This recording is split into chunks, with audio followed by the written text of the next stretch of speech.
تحفظ عقیدہ مہدویت کا ایک عنوان مرجعیت. غیبت کے ایام میں جنہوں نے مراجع تقلید کو چھوڑ دیا ان کا عقیدہ مہدویت محفوظ نہیں رہے گا. صلوات پڑھیں محمد و آل محمد.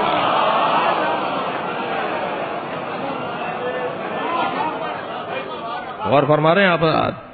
جو تقلید کے قائل نہیں ہیں، جو مرجعیت کے قائل نہیں ہیں، ان کا عقیدہ مہدویت خطرے میں ہے. ان کا عقیدہ مہدویت خطرے میں ہے. عقیدہ مہدویت کے تحفظ کے لیے ایک اور 10واں عنوان جو آج کی گفتگو میں میرے ساتھ، وہ ہے مرجعیت کی تقویت،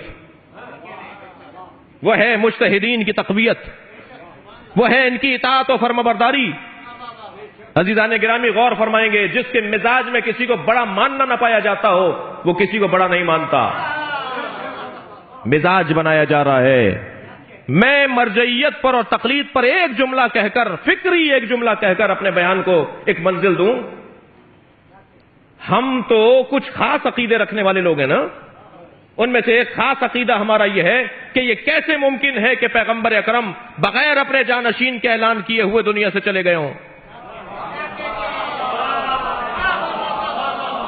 ہماری تو مجلسوں کا حاصل یہ ہے، ہمارے تو عقیدے کا عنوان یہ ہے کہ پیغمبر اپنے بعد خلیفہ کا تعین کر کے گئے ہیں، پیغمبر اپنے بعد مولا کا اعلان کر کے گئے ہیں.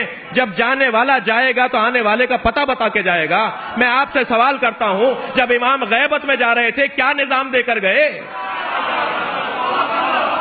اگر مرجعیت کو نہیں مانا گیا تو اعتراض جیسا ان پر کیا جاتا ہے ہم پر بھی آ جائے گا. صلوات پڑھیں محمد و آل محمد پر.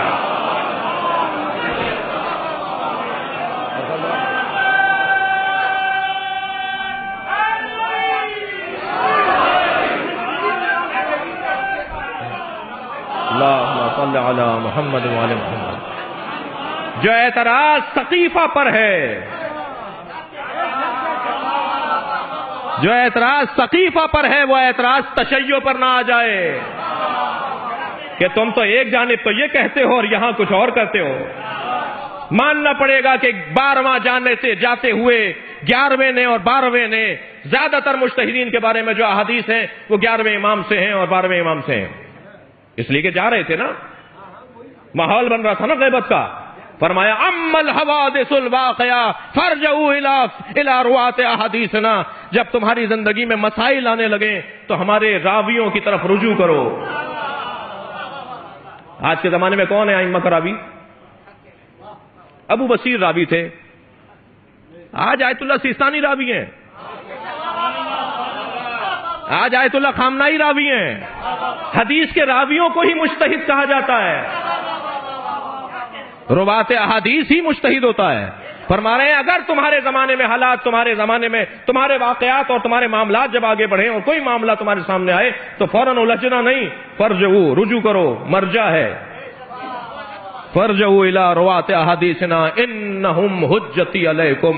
وہ ہماری طرف سے تم پر حجت ہیں.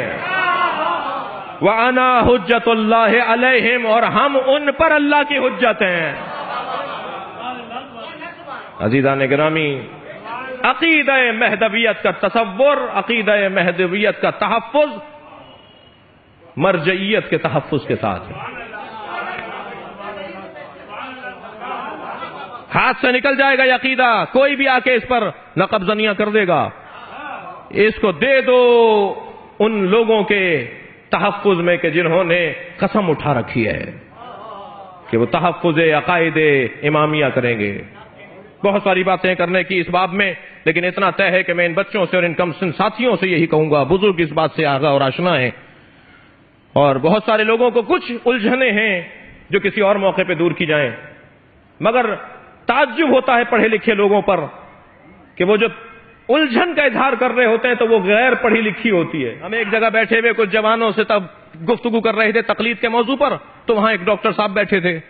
جب گفتگو ختم ہوئی جوان چلے گئے تو کہنے لگے مولانا کیا سمجھا رہے تھے آپ انہیں کہ تقلید کرنی چاہیے؟ میں تو تقلید کو مانتا نہیں ہوں. تو میں نے کہا حضور آپ کیوں تقلید کو نہیں مانتے؟ کہنے لگے میں پڑھا لکھا ہوں، ڈاکٹر ہوں. جو پڑھا لکھا نہ ہو، جاہل ہو، اسے تقلید کرنی چاہیے، تو میں تو پڑھا لکھا ہوں. ہم نے کہا صاحب یہ پڑھے لکھے ہیں مگر انہیں سمجھانا پڑے گا کہ یہ کس میں پڑھے لکھے ہیں اور کس میں پڑھے لکھے نہیں ہیں۔ میں نے کچھ دیر کے بعد کہا ڈاکٹر صاحب میرے گھر میں جب بچے، میری اہلیہ، میرے فیملی، میرے افراد، خاندان کے لوگ، اہل خانہ بیمار ہو جاتے ہیں تو میں ڈاکٹر سے رجوع نہیں کرتا، گھر میں ہر گھر میں ایک ڈبہ بچی ہوئی دوائیوں کا رکھا ہوا ہوتا ہے، تو میں ان دوائیوں میں سے کوئی دوا نکال کر استعمال کر لیتا ہوں اور ٹھیک بھی ہو جاتا ہوں۔ تو کہنے لگے اب تک تو آپ نے ایسا کیا، آئندہ مت کیجیے گا۔ میں نے کہا کیوں ڈاکٹر صاحب؟ میں سمجھ لیتا ہوں کہ یہ کون سی دوا ہے، یہ کون سی دوا ہے۔ کہنے لگے میڈیکل بغیر پڑھے ہوئے آپ میڈیکل اور میڈیسن کیسے سمجھ لیتے ہیں؟ میں نے کہا جیسے دین بغیر پڑھے ہوئے آپ دین سمجھ لیتے ہیں۔ عقیدہ مہدویت کا تحفظ نظام مرجعیت میں ہے۔ برحمتک یا ارحم الراحمین وصلی اللہ علی محمد وآلہ الطاہرین۔